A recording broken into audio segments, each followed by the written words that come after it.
నమస్తే సార్. నమస్తే. సార్ ఎక్కువ శాతం ఈ మధ్య కాలంలో నిద్రలేమి సమస్య గురించి వినిపిస్తుంది. సో, బయట ఈ టాబ్లెట్స్ వాడేసి ఏదైతే స్లీపింగ్ పిల్స్ అంటూ ఉంటామో, ఇది వాడటం వల్ల ఇంకా అనారోగ్య సమస్యలకి దారితీసే అవకాశం ఉంది.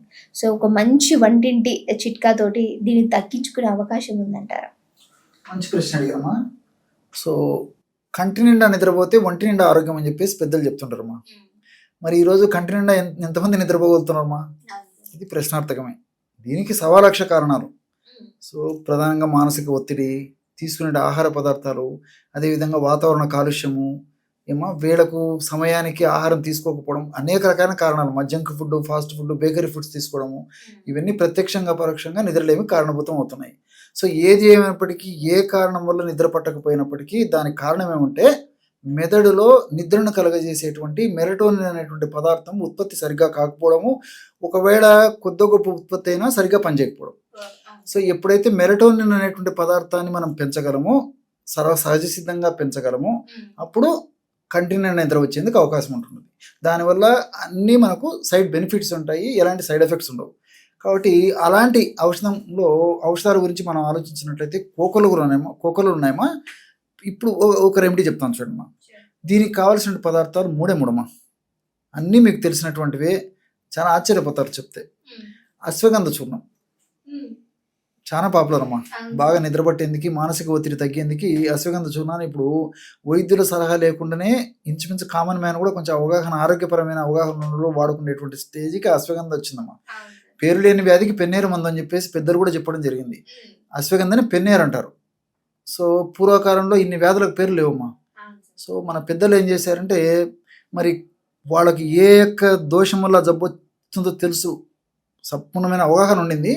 కానీ ఈ ఆధునిక కాలంలో వ్యాధులకు పేర్లు లేవమ్మా.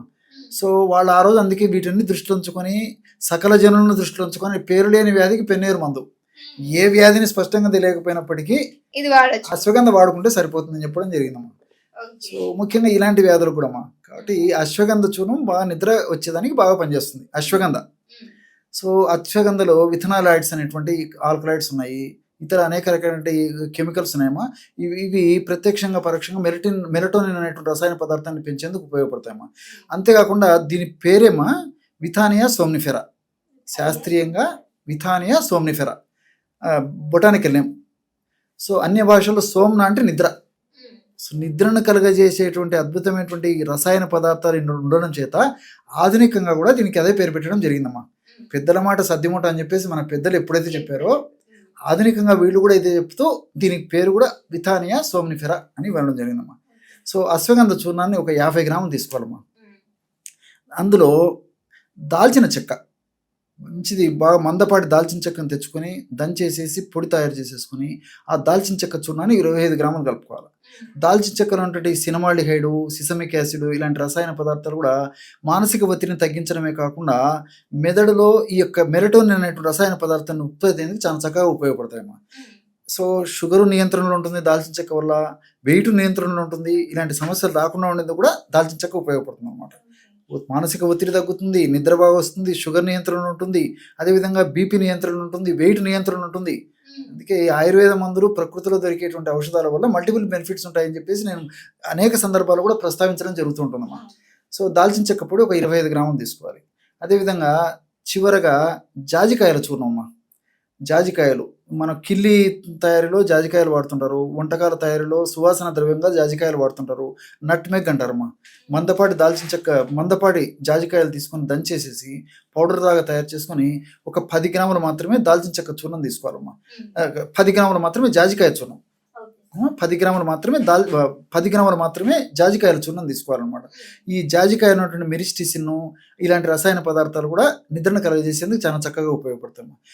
ఈ 3 పదార్థాలు బాగా కలిపేసేసి, అంటే అశ్వగంధ చూర్ణము, దాల్చిన చెక్క చూర్ణము, అదేవిధంగా ఈ యొక్క జాజికాయల చూర్ణం నేను చెప్పినటువంటి ప్రమాణంలో కలిపేసేసి ఒక గాజు సీసాలో నిల్వ ఉంచుకొని రోజు రాత్రి పడుకునేటప్పుడు 100 మిల్లీలీటర్ల గోరువెచ్చని పాలు కానీ, లేకపోతే తేనెతో తీసుకోగలిగినటువంటి వాళ్ళైతే తేనెతో తీసుకోవడం కానీ, లేకపోతే పాలతో కానీ, సో 100 ml పాలు కానీ, లేకపోతే తగినంత తేనెతో కానీ, సో పాలల్లో ఒక పావు స్పూన్ ఈ పౌడర్ కలుపుకొని అంతా కలుపుకొని రాత్రిపూట పడుకునేటప్పుడు సేవిస్తుండాలమ్మా.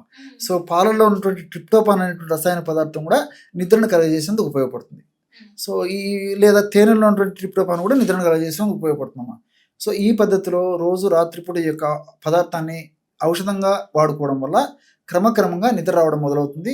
కంటి నిండా నిద్ర వచ్చేందుకు అవకాశం ఏర్పడుతుంది. అన్ని సైడ్ బెనిఫిట్స్ ఉంటాయి. అలాగని చెప్పేసి ఏదో ఇంగ్లీష్ మందులు అలవాటు పడిపోయి ఇంగ్లీష్ మందులు వాడేసేసి కానీ, లేకపోతే తీసుకున్న రోజే నాకే మొదటి రోజే నిద్ర రావాలని చెప్పేసి ఒక రోజు 2 రోజులు వాడేసి ఆపేయడం ఏమాత్రం మంచిది కదమ్మా. ఆయుర్వేద ఔషధాలు, ముఖ్యంగా ఇలాంటి ఔషధాలు తమ సమర్థతని, పనితనాన్ని మరి బాడీలో సహజసిద్ధంగా చేరవేసేందుకు కొంత సమయం అవుతుందమ్మా. కాబట్టి ఈ శరీర ప్రకృతిని బట్టి, వాళ్ళ యొక్క వ్యాధి యొక్క తీవ్రతను బట్టి 10 రోజులు, వారం రోజులు, 10-15 రోజులు కూడా పట్టవచ్చమ్మా. కాబట్టి క్రమక్రమంగా రెగ్యులర్గా వాడుకోవడం వల్ల క్రమక్రమంగా ఆ యొక్క సమస్య నుంచి బయటపడేందుకు అవకాశం ఏర్పడుతుంది. ఓకే. మంచి మెడిసిన్ చెప్పారు sir. Thank you so much. ఓకేమ్మా.